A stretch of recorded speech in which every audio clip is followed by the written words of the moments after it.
So hello everyone, आज की इस वीडियो में हम देखेंगे आईईआरटी में सेकेंड सेमेस्टर जो मैकेनिकल के स्टूडेंट हैं उनके लिए सेकेंड सेमेस्टर में very important questions for ETE subject.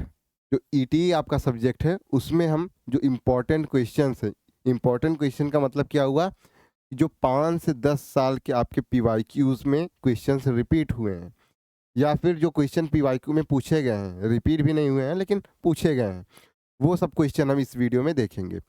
और स्टार्टिंग के जो 5-6 चैप्टर्स हैं वो आपको क्या करना है कि रिवीजन कर लेना अच्छे से, क्योंकि एग्ज़ाम से पहले अगर वो रिवीजन आप कर लेंगे अच्छे से तो उसमें से ही क्वेश्चन ज़्यादातर पूछे जाएंगे, ज़्यादातर क्वेश्चंस उसी में से पूछे जाएंगे। और चलिए फिर देखते हैं इम्पॉर्टेंट क्वेश्चंस। और ये सब क्वेश्चंस आप जब पढ़ेंगे, जब पढ़े रहेंगे तभी ये आपको समझ में आएगा।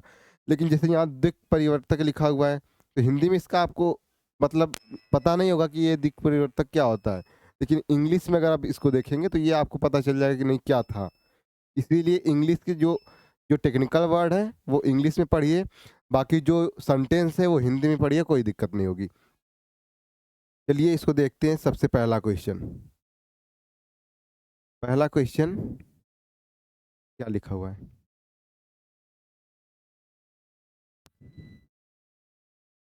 पहला क्वेश्चन लिखा हुआ है, डीसी डीसी मशीन का स्वच्छ चित्र बनाइए और दिक् परिवर्तक तथा योक इसके बारे में समझाइए। तो डीसी मशीन से रिलेटेड जितना भी दिक् परिवर्तक, अल्टरनेटर वगैरह जितना भी होगा वो अगर आप एक बार पढ़ लेंगे तो उसी में से क्वेश्चन बनता है। एक चैप्टर में, बस एक चैप्टर में 2-3 जो है कि टॉपिक्स हैं। पहले चैप्टर में डीसी मशीन है मान लीजिए, तो डीसी मोटर पढ़ेंगे, तो डीसी मोटर में डीसी मोटर क्या होता है उसके बारे में पूरा पढ़ेंगे, टाइप्स क्या होते हैं वो पढ़ेंगे, डीसी जनरेटर पढ़ेंगे, और थोड़ा उसमें इक्वेशंस कुछ आती हैं प्रूफ करने वाली, वो ज़रूर पढ़िएगा। सिर्फ पूरे पूरे ईटी में सिर्फ 4 से 5 इक्वेशंस ही हैं, सिर्फ 4 से 5। और अगर वो रट भी लेंगे तो उसी में से दो इक्वेशन इस बार आया था 2025 में, तो समझ लीजिए कि 2 इक्वेशन मतलब कि 10 नंबर आपका कन्फर्म्ड, एकदम फिक्स रहेगा, कोई काट नहीं सकता उसको। तो पहला क्वेश्चन रहा डीसी मशीन से। या इसका क्या लिखना है, एक और क्वेश्चन भी बन सकता है, स्टार्टिंग मेथड, मतलब डीसी मशीन का स्टार्टिंग मेथड क्या होता है उससे भी एक क्वेश्चन बन सकता है डीसी मशीन से रिलेटेड। दूसरा क्वेश्चन क्या है कि तुल्यकालिक तुल्यकालिक मोटर की कार्यविधि समझाइए। अब ये तुल्यकालिक क्या होता है नहीं समझ में आएगा जब तक आप इसका इंग्लिश वर्ड नहीं जानेंगे, क्योंकि इंग्लिश ही इंपॉर्टेंट होता है टेक्निकल वर्ड्स के लिए। और इसके उपयोग लिखिए, मतलब कि इसका कार्यविधि लिखना है। तो कार्यविधि में आप क्या करेंगे कि कार्यविधि तो लिखेंगे ही लिखेंगे, मतलब वर्किंग प्रिंसिपल, और इसका एक फिगर जरूर बनाएंगे। अगर फिगर नहीं पूछा गया फिर भी बनाइए, फिगर बनाएंगे तो कोई काट नहीं सकता। सिर्फ फिगर बना के भी जाएंगे तो 2 नंबर तो मिल ही जाएगा उसमें, सिर्फ फिगर का, मतलब फिगर बहुत आसान होता है। क्वेश्चन नंबर 3 कि एक प्रत्यावर्तक का कार्य सिद्धांत समझाइए, इसकी आवृत्ति एवं विद्युत वाहक बल ईएमएफ का समीकरण लिखिए, एक एवं प्रयुक्त पदों को समझाइए। मतलब कि ईएमएफ जो है कि इक्वेशन इसमें आपको लिखना है, ये आपको प्रूव करना है, ये यही सब चीजें यहाँ पर आपको मिलेंगी। क्वेश्चन नंबर आते हैं 4 पे। क्वेश्चन 4 क्या है, ट्रांसफार्मर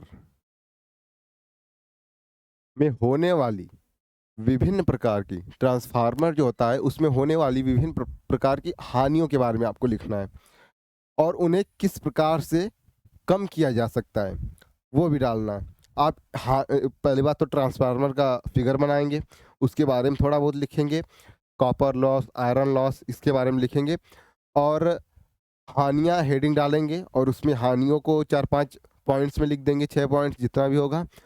फिर उसके बाद क्या करेंगे, उनको किस तरीके से सही किया जा सकता है, किस तरीके से उसको कम किया जा सकता है, उस पे जो है कि आप लिख देंगे कि उसमें नरम क्रोट की जो प्लेटें लगाई जाती हैं ना ट्रांसफार्मर में, तो वही चीज़ आपको बस किस तरीके से कम किया जा सकता है वही सब लिखना है। उसमें क्या ऑयल डाला जाता है, क्या डाला जाता है, वो सब चीज़ें। क्वेश्चन नंबर 5वां कि उपयुक्त चित्र की सहायता से दृष्ट धारा जनित्र की संरचना एवं कार्य सिद्धांत समझाइए। तो ये वाला क्वेश्चन भी इंपॉर्टेंट है। आते हैं क्वेश्चन नंबर अगले पर। क्वेश्चन नंबर अगला क्या है कि थ्री फेज इंडक्शन मोटर का बल आघूर्ण गति अभिलक्षण खींचिए एवं समझाइए कि प्रेरण मोटरों के अनुप्रयोगों को लिखिए। और मतलब कि इसका क्या करना आपको, कि अनुप्रयोग लिखना है और क्या करना है, इसके बारे में, इसकी कार्यविधि वगैरह यही सब चीज़ें लिखेंगे। इसका वर्गीकरण भी पूछा गया है एग्जाम में, थ्री फेज इंडक्शन मोटर का, तो ये भी तैयार कर लेंगे। फिर आते हैं अगले क्वेश्चन पे, क्वेश्चन नंबर 7 पे। क्वेश्चन नंबर 7 क्या लिखा हुआ है कि प्रेरण तापन तथा परावैद्युत तापन में अंतर एवं इसमें आवृत्ति के प्रभाव की व्याख्या कीजिए। आते हैं अगले क्वेश्चन पे। हम क्वेश्चन सिर्फ पढ़ रहे हैं, क्वेश्चन को किस तरीके से आप इसका नोट्स वगैरह पाएंगे वो टेलीग्राम में आपको मिलेगा। टेलीग्राम कहाँ पर है, डिस्क्रिप्शन बॉक्स में आपको लिंक उसका मिल जाएगा। आते हैं क्वेश्चन नंबर 8 पे। क्वेश्चन नंबर 8 है कि सोडियम वाष्पित लैंप, जितने भी लैंप है सब पढ़ के जाना है, कि संरचना, कार्यविधि और इसका उपयोग ये लिखना है। क्वेश्चन नंबर 9 क्या है, एनोडाइजिंग जो होता है वो क्या होता है और इसकी प्रक्रिया के बारे में लिखना है आपको। लगभग 1.5 पेज आपको इसमें लिखने होंगे। क्वेश्चन नंबर 10वां, फिगर भी बनाइएगा अगर बना सकते हैं तो। अस्थाई चुंबक, इसमें बोला नहीं गया फिगर, लेकिन बनाना पड़ेगा, बनाएंगे तो और अच्छा रहेगा। अस्थाई चुंबक चल कुंडली, उसका चित्र लिखना है, चित्र बनाना है, कार्यविधि और उसका उपयोग लिखना है, यही सारी चीजें। मेन क्वेश्चन में क्या है कि फिगर है और कार्यविधि है और उसका क्या उपयोग है, बस यही 3 चीज हर क्वेश्चन में पूछा गया, घुमा फिरा के हर क्वेश्चन में यही 3 चीजें पूछी गई हैं। क्वेश्चन नंबर 10वां, क्वेश्चन नंबर 11वां क्वेश्चन क्या है कि जीनर डायोड की कार्यविधि लिखिए और उपयोग लिखिए। सेम बस वही चीजें हैं, बस टॉपिक चेंज हुआ है। एससीआर का संरचना बनाना है और कार्यविधि लिखना है। और क्वेश्चन नंबर जो 13 है उसमें क्या है कि एक्सप्लेन करने को देगा कुछ इस टाइप से कि ऑटो ट्रांसफार्मर को एक्सप्लेन करना है, या फिर यूनिवर्सल मोटर को, या फिर आप कर सकते हैं HPMV लैंप को, या फिर जेनर डायोड को, या फिर एनोडाइजिंग को, या फिर प्रदीप्त लैंप को। इन सब चीज़ों को क्या करेंगे आप, एक्सप्लेन करेंगे। बस एक्सप्लेन करना है और एक्सप्लेन में क्या करेंगे, फिगर वगैरह कार्यविधि जो लिख सकते हैं वो लिख देंगे। फिर आते हैं अगले क्वेश्चन पे, और इसमें जो है कि वेल्डिंग ट्रांसफार्मर में भी जो क्वेश्चन बनेगा डी है कि एक कली प्रेरण प्रारूपी ऊर्जा मापी। इस पे भी, इस टॉपिक पे भी क्वेश्चन बना हुआ है। जितने भी क्वेश्चन बने हुए हैं उन सभी क्वेश्चन को एक बार बस रिवाइज कर लेंगे एक बार में ही, तो आपका काम हो जाएगा अच्छी तरीके से। आते हैं क्वेश्चन नंबर अगले पर, और अगला question, question number 14। Question number 14 क्या लिखा हुआ है कि परिणाम मित्र की कार्यविधि और उसका सिद्धांत और इसका विद्युत वाहक बल का जो समीकरण होता है वो भी आपको प्रूफ करना है। फिर क्वेश्चन नंबर 15 है शेडेड पोल मोटर का चित्र बनाना है, उसका कार्यविधि लिखना है और उसका उपयोग लिखना है। इस तरीके से क्वेश्चन नंबर अगला है कि परावैद्युत तापन, उसका चित्र बनाना है, कार्यविधि और उपयोग लिखना है। फिर question number 17 MI type instrument, जितने भी इंस्ट्रूमेंट से रिलेटेड एक चैप्टर ही है, जितने भी इंस्ट्रूमेंट है सबका ये, इसमें से एक क्वेश्चन फिक्स है बनेगा इस चैप्टर से। 1-2 क्वेश्चन भी मिल जाते हैं कभी कभी अथवा में, तो दोनों करना होगा, दोनों कर लेंगे तो बाकी और उससे बच जाएंगे। ये एक ही चैप्टर बहुत बहुत ज़्यादा इंपॉर्टेंट है। इसमें आपको चित्र बनाना है, कार्यविधि और उपयोग लिखना है। आते हैं 18वें क्वेश्चन पे कि प्रेरण तापन का सिद्धांत आपको बताना है, अनुप्रयोग बताना है। आते हैं फिर अगले क्वेश्चन, क्वेश्चन नंबर 19 पर।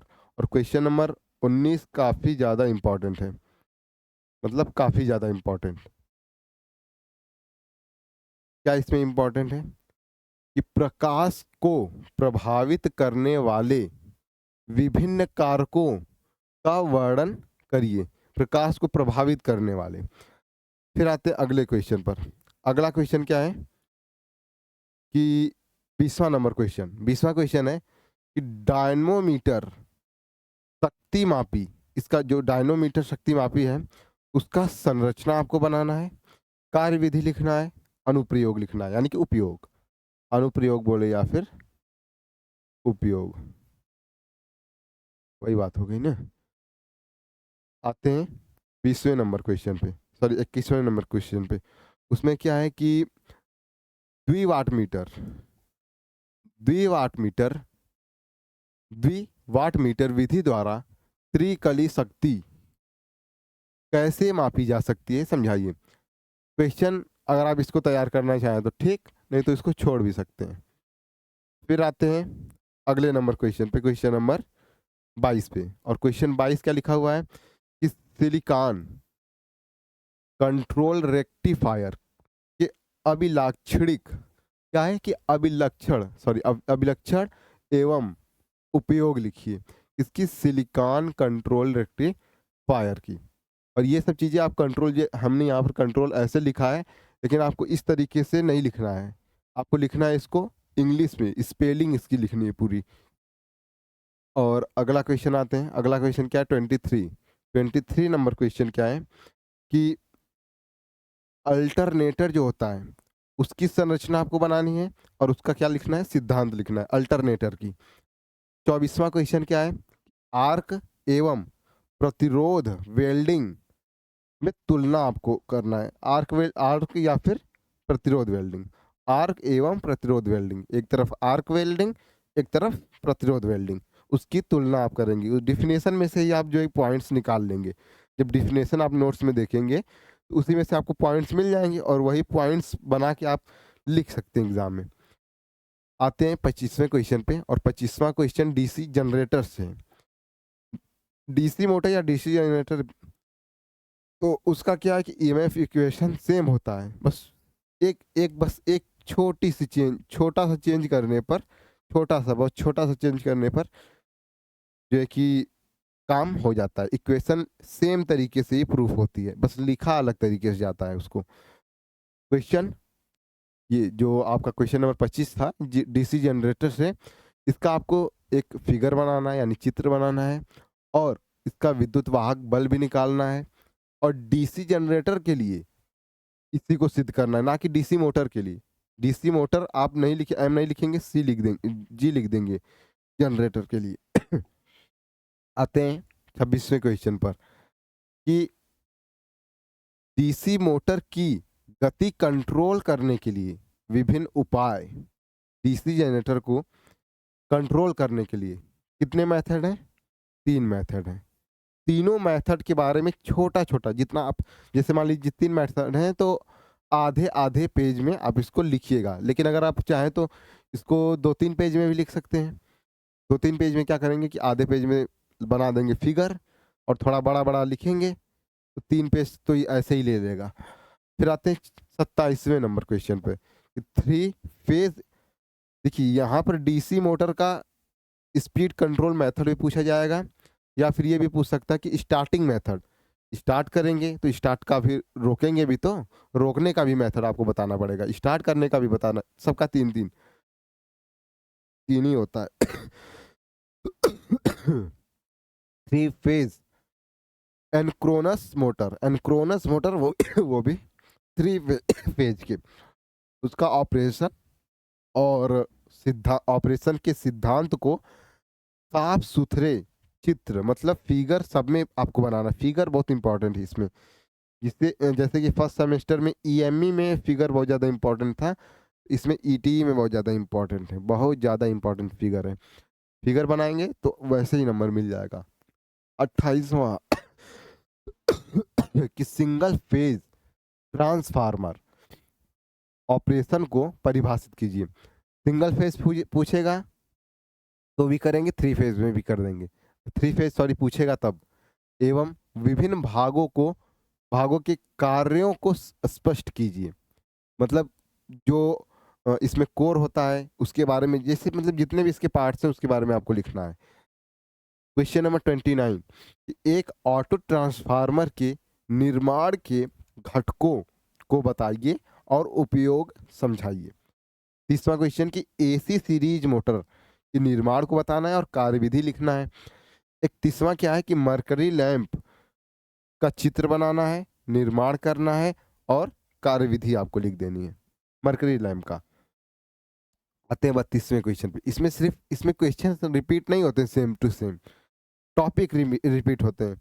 टॉपिक अगर आप पढ़ लेंगे जैसे अल्टरनेटर या फिर डीसी मोटर, डीसी जनरेटर, जो भी होगा उसको अगर आप पढ़ेंगे उसमें से उसी में से आप क्वेश्चन समझ जाएंगे किस तरीके से क्वेश्चन पूछा जा रहा है।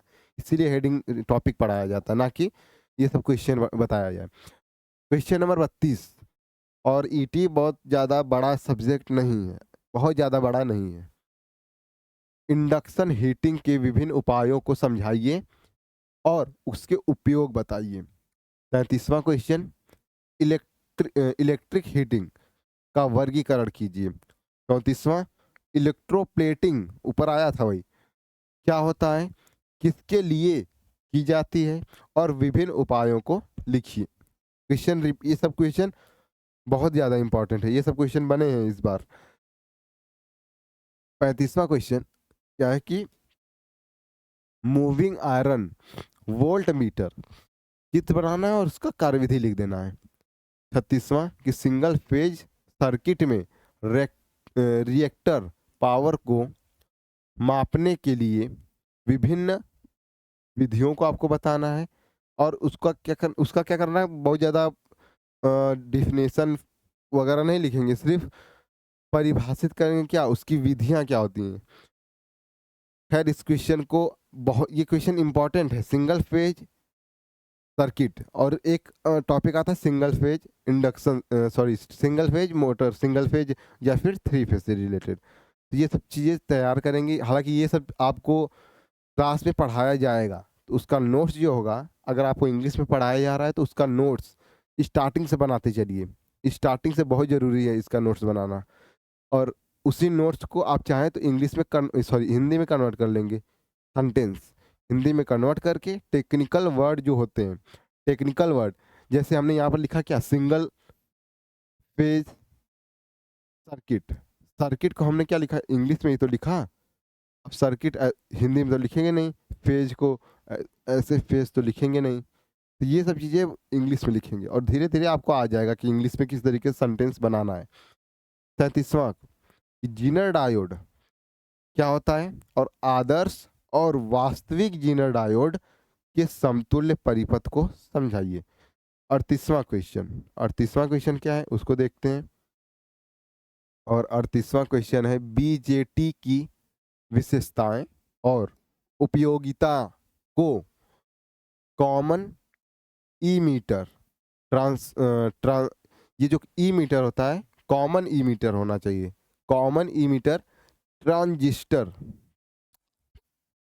ट्रांजिस्टर प्रवर्धक के रूप में समझाइए। ट्रांजिस्टर प्रवर्धक के रूप में किसको समझाना है, कॉमन ई मीटर, कॉमन ई मीटर रहना चाहिए, ये ध्यान दीजिएगा, ई मीटर नहीं होना चाहिए। आते हैं 39 नंबर पे। 39 इसको चाहे तो स्किप करिए क्वेश्चन को, एक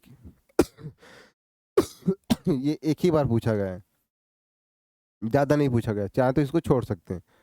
एक फुल वेव रेक्टिफायर, ये इंपॉर्टेंट है कि कार्यविधि, विशेषताएं और इसका उपयोग लिखिए। ये क्वेश्चन इंपॉर्टेंट है। लगभग 50 क्वेश्चन है, लेकिन कुछ क्वेश्चन आप इसमें छोड़ सकते हैं जो कि बार बार एग्जाम में रिपीट ना हुए हों। 40वां नंबर कि एक तरंग कुंडलन वाले डीसी जनरेटर के विद्युत वाहक बल हेतु समीकरण। सबसे आसान क्वेश्चन ये सब चीजें। अब आते हैं क्वेश्चन नंबर 41 पे, और 41 क्या है, डीसी मोटर से रिलेटेड।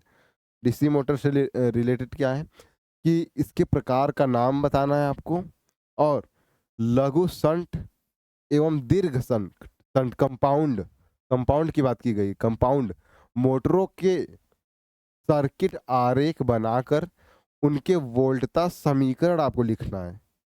क्वेश्चन समझ गए होंगे आप इसको कि ये क्या पूछ रहा है, कि इसमें सर्किट बनाना है और इसका सर्किट बनाना है, लेकिन सर्किट आरेख तो आप बना ही लेंगे ना, सर्किट आरेख बनाना है बस, और उसके बारे में एक्सप्लेन कर देना है बस, सिंपल सा। विभिन्न प्रकार की जो विभिन्न प्रकार में बस दो दो दिया गया है, लघु संट और दीर्घ संट के बारे में। 42 नंबर क्वेश्चन, 42 नंबर क्वेश्चन क्या है कि अल्टरनेटरों में प्रयुक्त विभिन्न प्रकार के सेटरों के रोटर जो होते हैं उसके साफ सुथरे एवं नामांकित चित्र बनाइए तथा उनके उपयोग भी बताइए। रोटर का क्या उपयोग होता है, उसका फिगर और उसका जो यूज क्या होता है रोटर का, वो आपको बताना है। 43 नंबर क्वेश्चन की ट्रांसफार्मर के संबंध में जो परिवर्तनीय एवं अपरिवर्तनीय हानियां जो होती हैं उनको समझाना है, हानियों के बारे में लिखना है तथा उस स्थिति का निर्धारण कीजिए जब ट्रांसफार्मर की दक्षता अधिक होगी, मतलब सबसे ज्यादा होगी। आते हैं 44 नंबर क्वेश्चन पे। 44 नंबर क्वेश्चन क्या है कि डीसी शंट मोटर के गति नियंत्रण। क्वेश्चन हिंदी लैंग्वेज देख रहे हैं कितना भारी भारी यूज किया है कि डीसी शंट मोटर के गति नियंत्रण हेतु, स्पीड कंट्रोल हेतु फ्लक्स कंट्रोल एवं रियोस्टेट कंट्रोल विधियों को समझाइए। 45 नंबर क्वेश्चन क्या है कि एक स्टार डेल्टा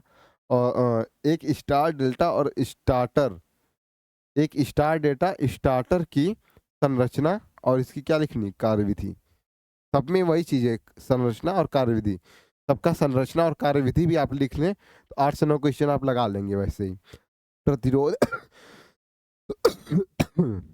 ओवनों की संरचना और कार्यविधि। आते हैं 47 नंबर क्वेश्चन पे। 47 नंबर क्वेश्चन क्या है कि निकिल विद्युत लेपन विधि का, कौन सा निकिल विद्युत लेपन, निकिल की बात की गई है, विस्तृत वर्णन करना है। और 48 नंबर कि एसी एवं डीसी दोनों की बात की गई, एसी और डीसी के शक्तियों के मापन हेतु प्रयुक्त वाट मीटर की संरचना और कार्यविधि।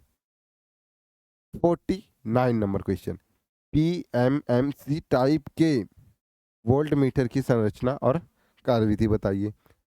50वां क्वेश्चन क्या है कि पी टाइप एवं एन टाइप सेमी कंडक्टरों में तुलना आपको करना है। ये ही लगभग 50 क्वेश्चन है, लेकिन 50 में से जिसमें ज़्यादा स्टार हमने बनाया हुआ है, बहुत कम ही क्वेश्चन ऐसे हैं जिसमें हमने स्टार बनाया हुआ है, वो क्वेश्चन काफ़ी ज़्यादा इंपॉर्टेंट है। इस सबसे ज़्यादा वही क्वेश्चन सबसे ज़्यादा इंपॉर्टेंट है। पहला चैप्टर डीसी मशीन, दूसरा जो है अल्टरनेटर वाला जो आपका चैप्टर है सिंक्रोनस मोटर और अल्टरनेटर, डीसी मशीन और डीसी मोटर, ये सब चीज़ें जो हैं स्टार्टिंग के दो चैप्टर हैं, काफ़ी इंपॉर्टेंट है। 2 चैप्टर स्टार्टिंग के, उससे लगभग 4 क्वेश्चन तो लगभग उसी से बन जाते हैं, स्टार्टिंग के 2 चैप्टर से ही। तो काफ़ी ज़्यादा इंपॉर्टेंट है। और वो जो क्वेश्चन होगा पहला ही क्वेश्चन होगा, पहला या दूसरा क्वेश्चन में ही आपको स्टार्टिंग के चैप्टर के क्वेश्चंस मिलेंगे। लगभग सिर्फ 7 से 8 चैप्टर हैं, और 7 से 8 चैप्टर में अगर आप 5 चैप्टर को अच्छे से पढ़ लें, सिर्फ अच्छे से पढ़ लें, तो आपका लगभग 9 क्वेश्चन, 10 क्वेश्चन तो भले नहीं, 15 क्वेश्चन होगा, 15 में से 9 क्वेश्चन और कभी कभी तो 10 क्वेश्चन भी आप सही कर देंगे, मतलब लिख लेंगे। लेकिन इसमें क्या होगा कि मार्क्स आपका कटेगा, अच्छे से कटेगा। क्यों? क्योंकि इसमें फिगर बहुत से लोग बनाते ही नहीं है। फिगर का ही असली नंबर होता है, फिगर बहुत इंपॉर्टेंट है। जैसे ईएमई आप पढ़े थे, तो ईएमई में हर सब्जेक्ट में आप क्या करते, हर टॉपिक पे क्या करते थे, फिगर बनाते थे, हर एक छोटे से छोटे टॉपिक पे। तो इसमें भी आपको क्या करना है कि फिगर बनाना ही पड़ेगा, बिना फिगर के काम नहीं चलेगा, तो फिगर जरूर बनाइएगा। फिगर बनाएंगे तो आपका फ़ायदा होगा, नंबर कटेंगे कम, और कटेंगे तो वो दूसरे में फिर बटेंगे। तो चलिए फिर इस वीडियो में इतना ही। टेलीग्राम चैनल को ज्वाइन करना मत भूलिएगा, क्योंकि टेलीग्राम पे ही हम सभी नोट्स और सभी, अगर बुक अवेलेबल होगा तो बुक का भी पीडीएफ, नोट्स का भी पीडीएफ, पीवाईक्यू और ये जो वीडियो का पीडीएफ है वो भी उसी पे मिलेगा।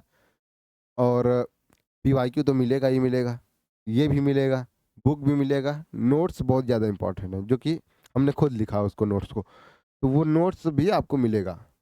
तो मिलते हैं फिर अगली वीडियो में। अगली वीडियो होगी फिजिक्स की, तो फिजिक्स की वीडियो देखना ना भूलें, क्योंकि फिजिक्स में सबको डर होता है कि फिजिक्स में क्या पढ़ें क्या ना पढ़ें। फिजिक्स में क्या है कि प्योर आपको रिपीटेड क्वेश्चन ही मिलेंगे, प्योर रिपीटेड क्वेश्चन। आप पीवाईक्यू उठाएंगे तो आपको लगेगा कि नहीं, रिपीटेड तो क्वेश्चन नहीं है, लेकिन एग्जाम में जब बैठेंगे तब आपको पता चलेगा कि रिपीटेड है कि नहीं। लेकिन क्या पता पहले से रिपीटेड हो, आपके टाइम पे रिपीटेड न रह जाए, ऐसा भी हो सकता है, कभी भी कुछ भी हो सकता है। तो पढ़ेंगे पूरा, लेकिन जो रिपीटेड क्वेश्चन है उनको ज़्यादा फोकस करेंगे, और आ गया तो पूरा क्वेश्चन ख़त्म कर देंगे। तो फिर मिलते हैं अगली वीडियो में, और तब तक के लिए धन्यवाद।